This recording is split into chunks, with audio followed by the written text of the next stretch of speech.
in high definition from WPTV, Florida's most watched television station. This is News Channel 5 at 11. With a weapon. All new at 11, he is just trying to fulfill a client's last wish. Instead, a Boca Raton attorney has been arrested in Panama and even hunted by international police, all because a powerful political family wants the money in his client's will.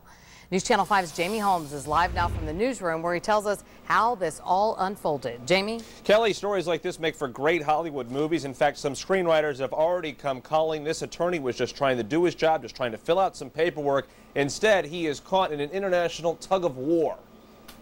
Richard Lehman is a tax attorney in a small corner office overflowing with paperwork, and right now he is preparing to sue the nation of Panama for violating his human rights. This is what can be done under a judicial system gone wild. Lehman had a wealthy client, Wilson Lucum, who lived in Panama, who had cut his wife's children out of his will. Instead, Lucum had decided to donate $50 million to the starving children of Panama. But when Lehman went there to execute the will, the attorney was charged with the murder of Wilson Lucum. Can you imagine waking up and your lawyer called you to say, guess what, they just accused you of murdering Mr. Lucum.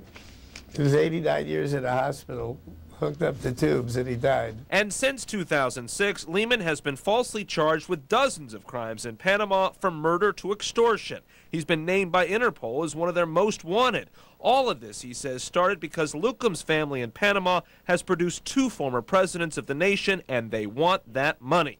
He says they are creating false criminal charges in an effort to prevent the will from being executed.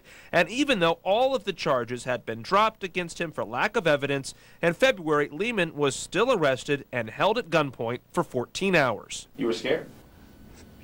Yeah, I was scared. He was detained in a hotel for 5 days and was only able to get out through a border town and cross into Costa Rica. All this because a powerful family thinks where there's a will, there is a way. And an attorney and the starving children of Panama are paying the price. You can't stop somebody from being a fiduciary across borders by using the criminal laws against them. I mean, what kind of world would you have? Now, Lehman is filing a lawsuit, as I said. He's filing it in Washington, D.C. with the Inter-American Commission on Human Rights. It's sanctioned by the United Nations. His hope is that Panama will be so embarrassed by this that will try to resolve this as quickly as possible. Live in the newsroom, Jamie Holmes, WPTV News Channel 5.